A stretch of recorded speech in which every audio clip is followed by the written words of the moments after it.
a lot of it's restlessness and agitation, and to learn how to be in a more peaceful and centered state of awareness, non-reactive awareness. So just on a basic level, that is the advantageous benefits of practicing mindfulness, and what is so popular, or what the majority of Westerners who are coming to meditation, are interested in learning. So meditation practice, comes from the word medicine, or the word meditation, same root as medicine, to heal, and basically to heal the mind of its illnesses, and especially of ignorance, but from a state of ill health to good health, from a state of agitation to a state of calm and peace, from a state of ignorance to a state of wisdom, and so on. Anyway, so but this practice that we're going to be doing, basically mindfulness starts with the body, because this body is considered the home for our mind. And but normally, because people's minds are in the future, they're hardly really kind of relaxed and centered in the body. Their mind is most of the time thinking about the future, or with anxious and worry and desire, or dredging up the past and future, both the past and future. The mind is going back and forth between those. So rarely is anyone ever in the present moment, because if their mind is resting in the present moment, they'd go to sleep, most people, or just space out and be lost in their daydreams, or caught up in their moods and so on. So to learn how to be awake in the present moment is a very, takes a lot of training. And that's why in the practice of meditation, when you start to meditate, sleepiness is one of the big hindrances. Because no one, the average person, say in America, you ask the average adult to sit down in the middle of the day and sit still and close their eyes, either they would go to sleep or start snoring, after about 5 minutes, or they would just be lost in their thoughts, or they would say, "What the hell is this?" and go crazy and get up and run away after 5 minutes. So that's because of the accumulated types of stress and restlessness and agitation that has been built up in the average person's kind of nervous system. So learning to overcome that takes a lot of patience. And there's 3 main obstacles to the meditation. One is the physical pain, and then I mentioned sleepiness, and the other is just rampant thoughts, continuous random thoughts of the past, the future, worry, anxieties, or anger and hatred, dredging up old memories, and so on. So learning to deal with those hindrances is actually 90% of the practice for most people. And only when you're able to be mindful, like when you start to get sleepy, you have to be aware of it. And you have to remind yourself, sleepy, sleepy. And you have to then try to straighten back up your posture. And then you have to refocus again on your primary object of meditation. So the primary objects of our focus is the sitting body and the breathing. Because the body is always in the present moment. It's always just here. Whether it's sitting, standing, walking, lifting your arm, turning your head, or laying down, that's what it is. So just by remembering it, even just by remembering sitting, if you could just repeat the word sitting to yourself even 100, 1,000 times over and over, that would be, your mind, at least to a certain extent, would be kind of in the present moment, awake to the present moment.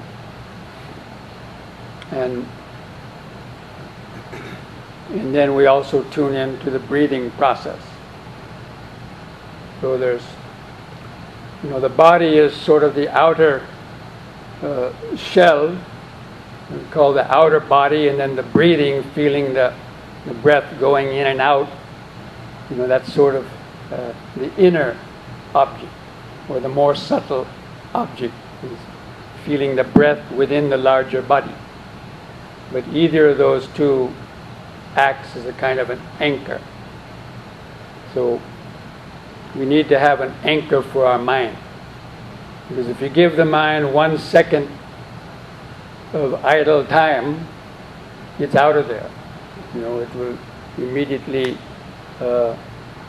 quicker than Google can fetch up a word, your mind will be in the past or future, or again sleeping. So that's the function of the mindfulness, is the alertness to know when your mind is getting distracted. And then the breathing acts as the primary object of the concentration. So there's two things that we develop in meditation. One is mindfulness and the other is concentration. They're really just like two sides of a coin. Two different functions of the mind. And concentration is the ability to hold your attention on one small area, such as the breathing, and to follow it and keep a connection to it.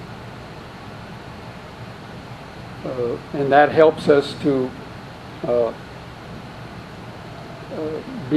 helps the wandering thoughts to kind of subside and to gain more focus. But the mindfulness is the background alertness for the whatever is taking you away from the object of concentration. That is what you have to be mindful of. And I forgot to mention the other hindrances is physical pains. Or maybe I mentioned it, but physical pain, sleepiness, wandering thoughts, and then also sound. Sounds also will distract the mind sometimes. So the mindfulness is alert to that. If you're not alert to that, you get sucked into that distraction, and then starting to do lots of thoughts. Now, and meditation happens between your brain and the spinal column, basically. That's where meditation occurs. Because it's the sensory data coming through your senses, eyes, ears, nose, tongue, skin, ears, that we cognize and then we react to. And so to have that maximum state of alertness, it's important to keep the head and spinal column in a straight line. The first thing that happens to most people is we have this big head sitting on top of the spinal column, and this big chin sticking out. And there's nothing underneath to support that chin, and its gold crowns and other things, quite heavy. So the first thing that happens is gravity grabs that chin and starts to pull it down. Because most people haven't done the proper exercises, their neck muscles are weak. So they don't have the ability to resist that downward pull of the gravity. The first thing that happens is the chin starts coming down. And because we're not mindful, or we're half asleep, or we're lost in our thoughts, we don't notice it. Before long, the chin is on your chest. You start getting a neck ache. or when the chin goes down, it draws your shoulders in and causes the spine to slouch. It's like a hammer keep beating on the top of the head, causing you to, slouch. And some people you see are sitting like that, and they get all kind of pains, and they'll be half asleep or totally asleep. So that's why the mindfulness of the posture, paying attention to the posture, is important. Now, for people sitting in chairs, when you sit on a chair, it's best not to lean back on the back of the seat, but to sit on the front half of the chair and use the strength of your back muscles. Because if you're too relaxed, the mind will go to sleep. You may not think so, but it will. Or it'll become fuzzy. We won't be really alert. So, and the feet should be kind of flat, have a good contact with the floor. That's because the magnetic energy that's moving through the earth also comes through our body, and it helps to kind of have a more grounded feeling. That's why actually meditation, the classic postures are done in this kind of sitting position, because you have so much of the body that has a direct contact with the earth. And so there's a nice kind of grounding effect. And the people sitting on the ground, as I mentioned yesterday, it's best to have so your knees have a good contact with the floor. And that the buttocks ideally should be raised at least 2 inches higher than your knees. And the purpose of that is to keep the back straight. The natural inward curve of the spine, we want to have that always kind of in place, because that supports the upper body. But once the lower spine bulges outward, again, there's nothing to support, and gravity will keep, and then you'll be resisting that, and there'll be a lot of tension in the body trying to sit straight and fighting this downward pull of the gravity. So the higher your buttocks are up above the knees, the easier that will be to maintain that position. Does anybody have any questions so far?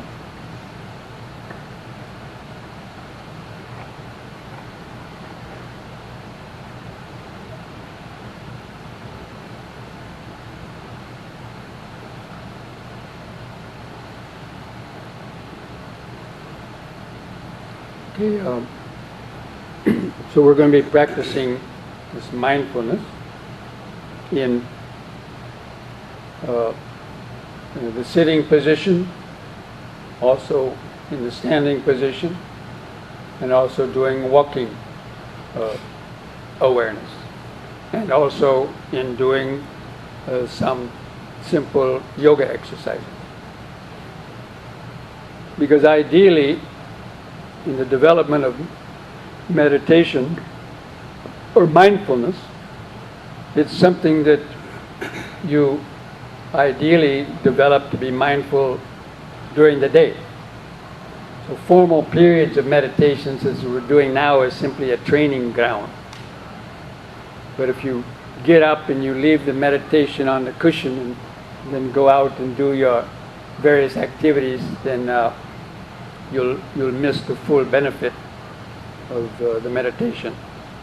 Or soon afterwards, the mind will get caught back up into its unmindful and neurotic patterns. So we have to train ourselves to bring the meditation from the cushion by mindfully and slowly sort of standing up, then standing for a minute or two, or even longer, and then slowly begin walking. In other words, the idea is to keep the mind in the present moment. So if you move too fast, it means your mind is in the future. It's anticipating something in the future. You've got to get rid of this pain. So it quickly unfolds its legs or does some quick movements.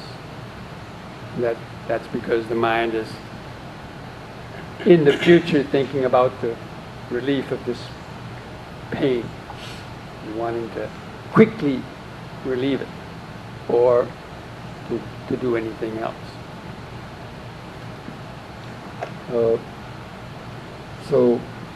And we're going to observe what is called for today the noble silence. That means we ask people even during the breaks or other times to maintain the noble silence. And that means not talking to others, even if it's your wife or your friend or others, for this one, 4 or 5 hours or this one day. And the purpose is to be with yourself. The meditation practice is to be with ourselves, but also to be with others. And in order to be with others, you have to be comfortable with yourself. If you can't be with yourself, it's very difficult to be with others, because you're not on the same wavelength. Because when you're by yourself, you're also with others in a certain sense. So, learning how to, meditation is an individual affair, primarily. Of course, the benefits also affect others, but everyone has their own problems. Everyone has different problems in their body. More problems with the pain, for example, or sleepiness. And everyone lives in their own mind. And only you can know your own mind. You might have sympathy for others, but you can't directly experience the other person's mind for the most part. So, in the mindfulness practice, we tend to keep our attention sort of on our own body and mind, especially in the beginning. But at the same time, we're in a group, and so you have to respect others also.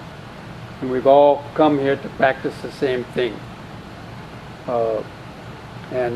And I'm sure people might do things that may annoy you, like if you're sitting and somebody next to you is moving, or maybe belching, or letting air out the backside, or whatever it is. You could get annoyed, but also distractions are part of meditation. We always ask ourselves, why are we getting distracted? I have an MA, I have a PhD, or whatever, and I'm getting distracted by a little noise, a little smell. I mean, it's ridiculous, isn't it? The small little minor things can trigger our mind into all kinds of negative reactions that incur stress. So enduring these kind of various annoyances is a very important part of the meditation training. So to endure pain. So one of the aspects of the practice is try not to move. Many of our movements are what we call unmindful. Like yesterday, or most of the time, I see people, going like this in meditation, or that means they're doing it unmindfully. They're not fully aware of that unpleasant sensation. They're not aware of the urge to want to move or scratch.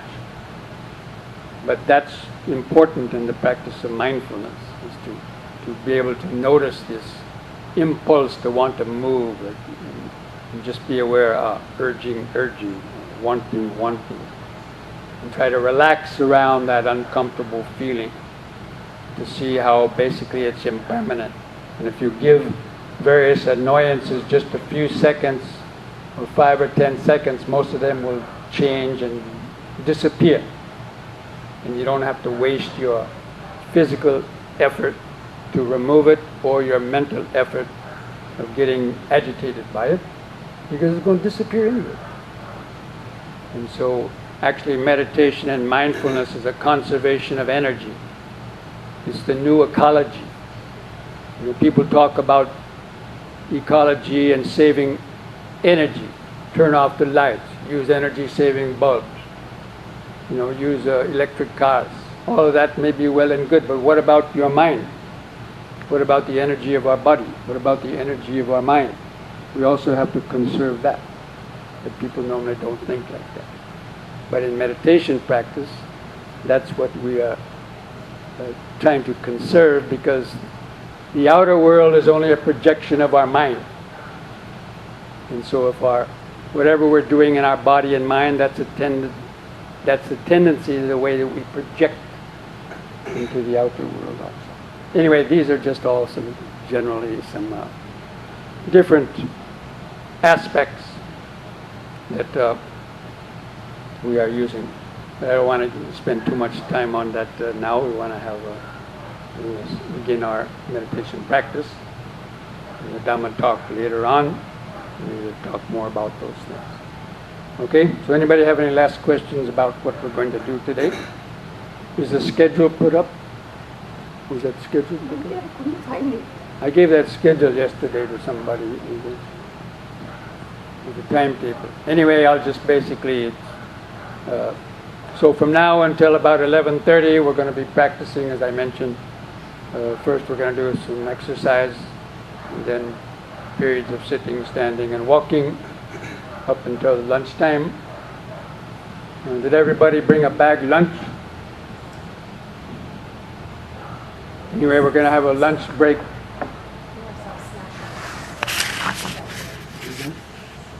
What is it like? Drinks also, like tea and so on. So if you brought a bag lunch, you can stay here and eat, or if you're going to go out to one of the local restaurants, don't go to that Chinese restaurant.